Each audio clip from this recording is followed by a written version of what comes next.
नमस्कार बच्चों, मैं सुरुचि सामरिया आपका ई कक्षा में स्वागत करती हूँ। आज आप मेरे साथ कक्षा 5 की हिंदी विषय के अंतर्गत पाठ 5 अनोखी सूझ के भाषा की बात पर आधारित अभ्यास प्रश्नों को हल कर रहे हैं। भाषा की बात यानी कि व्याकरण से संबंधित प्रश्न। तो बच्चों देखते हैं हमारा पहला प्रश्न क्या है। टूट पड़ना एक मुहावरा है जिसका अर्थ है झपटना।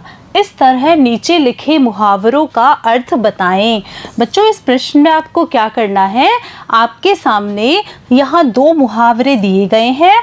आपको इन दोनों मुहावरों का अर्थ बताना है। कौन कौन से हमारे मुहावरे? चूर चूर होना और सूझबूझ दिखाना। तो बच्चों इस प्रश्न को ऐसे हल करेंगे। देखिए, चूर चूर होना का अर्थ है बिखर जाना और हम इसका वाक्य में प्रयोग करेंगे। तो देखिए कैसे करेंगे। चोट लगने के कारण नेहा के शिमला जाने के सपने चूर चूर हो गए यानी कि बिखर गए। फिर देखिए अगला है सूझबूझ दिखाना। सूझबूझ दिखाना का क्या अर्थ होता है? समझ से काम लेना। बच्चों अगर हम इसका वाक्य में प्रयोग करेंगे तो कैसे करेंगे? देखिए, घर में आग लगने पर रजनी ने सूझबूझ दिखाकर बच्चों को बचा लिया यानी समझ से काम लिया और बच्चों को बचा लिया। बच्चों ये वाक्यों में प्रयोग तो मैंने किए हैं, आप भी चाहें तो अन्य वाक्यों में इनका प्रयोग कर सकते हैं। चलते हैं अगले प्रश्न की तरफ। प्रजापति दानवों के कमरे में गए। देखिए आगे इस वाक्य में के दानवों और कमरों का संबंध बता रहा है। का, के और की ये तीनों संबंध बताने के काम आते हैं।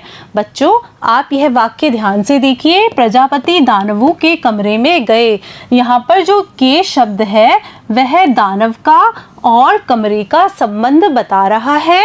और जहाँ कहीं भी आपको का, के और की ये तीन शब्द देखने को मिले तो आपको ध्यान रखना है कि ये तीन शब्द हमेशा संबंध बताने का काम करते हैं।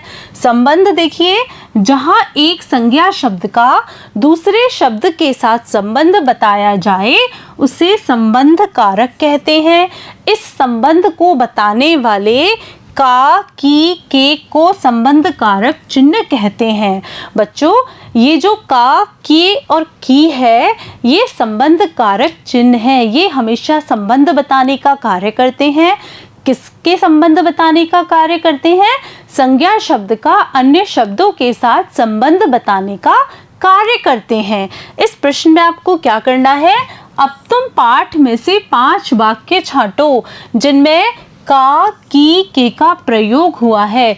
हम यहाँ पर क्या करेंगे, हम हमारी कहानी में से 5 ऐसे वाक्य छांटेंगे जिनमें कि का, की और के का प्रयोग किया गया हो। ये का, की और के बच्चों क्या करते हैं? ये संबंध बताने का कार्य करते हैं। और जब हम 5 वाक्य छांटेंगे तो हमारे 5 वाक्य कौन कौन से हैं? देखिए, दूसरे दिन दोनों पक्ष भोजन के लिए पहुँचे। फिर देखिए, वे एक दूसरे का मुंह ताकने लगे। फिर देखिए, प्रजापति की आज्ञा का पालन होना चाहिए। वे लड्डू एक दूसरे के मुंह में देने लगे। फिर देखिए, कमरे में से हा, ही, हू की आवाज़ें आती रही। बच्चों आज आपने मेरे साथ कक्षा 5 की हिंदी विषय के पाठ 5 अनोखी सूझ के भाषा की बात पर आधारित अभ्यास प्रश्नों को हल किया। बच्चों मुझे पूरा विश्वास है कि आपको इन सारे प्रश्नों के उत्तर अच्छी तरह से समझ में आ गए होंगे। नमस्कार बच्चों।